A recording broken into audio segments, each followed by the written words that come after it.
রাকিব, এই জঞ্জাল কেন এখানে টেনে নিয়ে এলি? মা, ওকে হাসপাতালে রাখা নিরাপদ নয়। এই মুহূর্তে এখান থেকে ওকে নিয়ে যা। কোথায় নিয়ে যাব মা? কোথাও জায়গা না পেলে বাইরে ফেলে দিয়ে আয়। মা, তুমি কি পাগল হয়ে গেছো? হ্যাঁ হ্যাঁ, আমি পাগল হয়ে গেছি, কিন্তু একটা খুনি ধর্ষণকারী মেয়েকে আশ্রয় দেবার মতো পাগল এখনো আমি হইনি। এত তাড়াতাড়ি তুই তোর বোনের কথা ভুলে গেলি রাকিব? নিজের প্রেমটাকে বড় করে দেখলি, মায়ের দুঃখটা একবারও বুঝলি না। মা, মেয়েকে হারিয়ে মায়ের মনে কতটা দুঃখ তা হয়তো আমি বুঝিনি, কিন্তু আদরের বোনকে হারিয়ে ভাইয়ের বুকে কতটা দুঃখ সে তো আমি বুঝি মা। কিন্তু তুমি তো মোটে বুঝতে চেষ্টা করছো না যে সন্ত্রাসীদের হাতে ছেলেকে হারিয়ে সিদ্দিকী সাহেবের মনে কি জ্বালা ছিল, ভাই হারিয়ে কি আর বুকে কি জ্বালা, মৃত্যুর পরে মিথ্যে ধর্ষণের অপবাদ তার বাবার নামে সেজে কি যন্ত্রণা। না না, এটা মিথ্যে অপবাদ নয়। পোস্টমর্টেম রিপোর্টে বলেছে ওই বুড়ো বদমাসটা ভাগরা খেয়ে আমার হাসিকে। 100 ভাগ মিথ্যে। হাসির ধর্ষণকারী অন্য কেউ, যাকে সিদ্দিকী সাহেব চিনতেন। নইলে তাকে মেরে ফেলেছে কেন? খুনি পেছনে লেগেছে কেন? কেন কিয়ার উপরে আঘাত? কেন আজকে রক্তাক্ত ক্ষত বিক্ষত? বলো মা, বলো, জবাব দাও। রাকিব, তুমিও তো মা, কিন্তু একবারও কেন চিন্তা করছো না কে ছিল হাসির বান্ধবী? তোমার ছেলের ভালোবাসা। আসলে মেয়ে হারিয়ে তুমি অন্ধ হয়ে গেছো, পাষাণ হয়ে গেছো, পাষাণ হয়ে গেছো মা, পাষাণ হয়ে গেছো। হ্যাঁ রে বাবা, আমি পাষাণী হয়ে গিয়েছিলাম। নইলে কোনো বাকি পারে তার মেয়ের সাথে এমন নির্মম ব্যবহার করতে?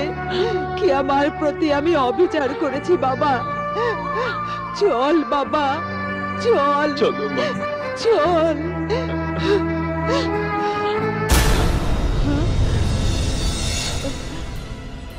কেয়া তাহলে গেল কোথায়?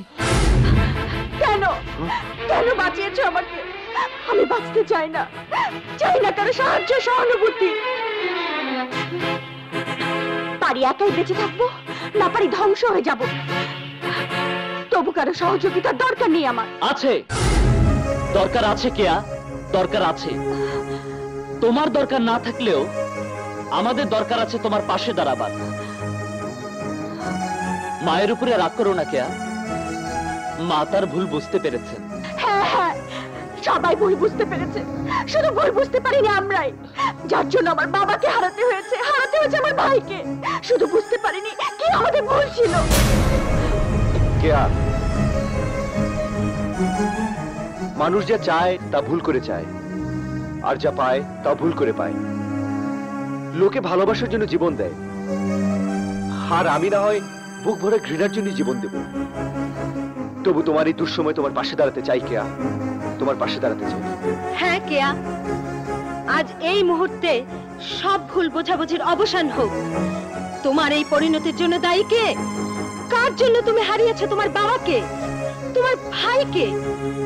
ইন্সপেক্টর হারিয়েছে তার বোনকে, আর বাদল হারিয়েছে তার সামাজিক মর্যাদা। কারা বাদলকে বানিয়েছে মস্তান? সব চক্রান্তের মূলে রয়েছে ওই লাট, যাকে সবাই বলে লাট ভাই। চলো আমরা সবাই মিলে ওই লাট নামক শয়তানের মুখোশ খুলে দেই। মিলাও হাত, মিলাও হাত, মিলাও, মিলাও।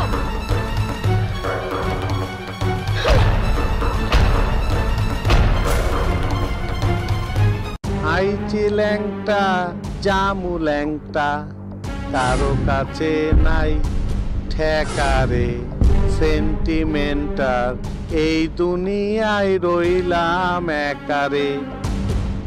লাটের অবস্থান ফাটফাট, মহিষের সিং হান্দায় গেছে, সব জারি জুরি অহন ওই আজগর আমারে খাইব, হজম করব, হাইগা দিব।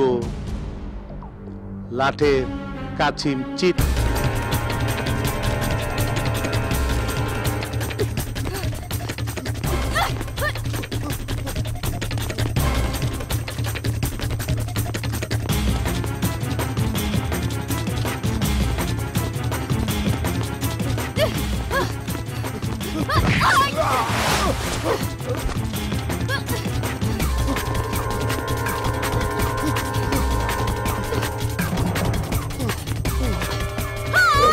বস্তিতে সন্ত্রাস লাট ভাইয়ের কালো হাত।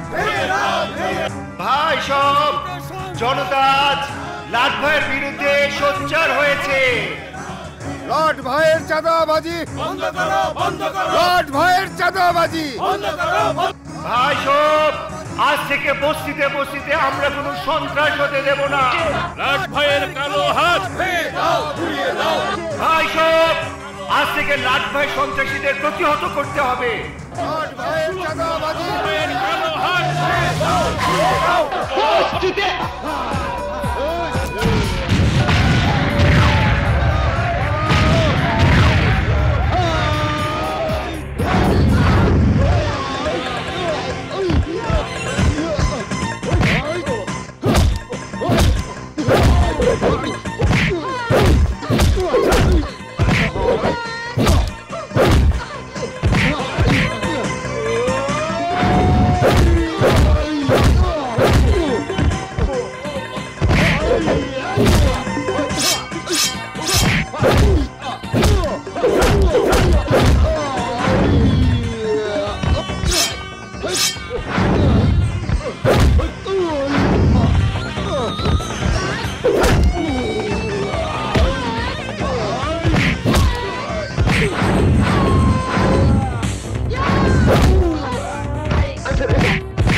ওস্তাদের মারামারি দেখে তুমি আমার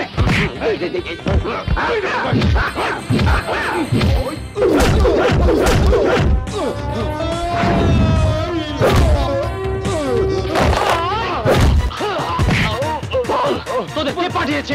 ভাই কইতাছি লাট ভাই পাঠাইছে। লাট ভাই কইলাম ছদ্মবেশে পালায়া যাইতেছে। ছদ্মবেশে পালাতে পারবি না লাট্টু কসাই।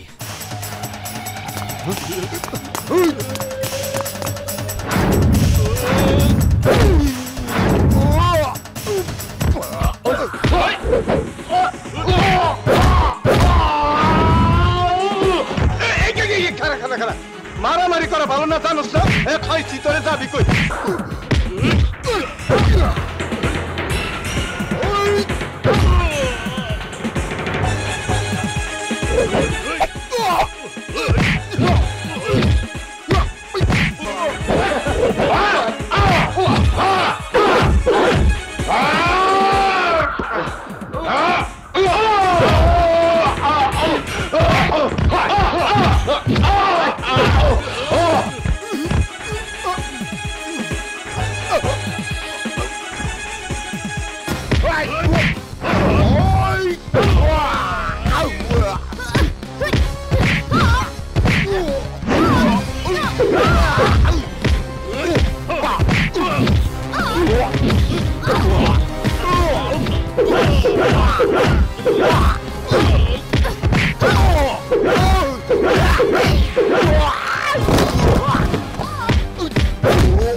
একা আমার কাছে জিত কইরা দিলি।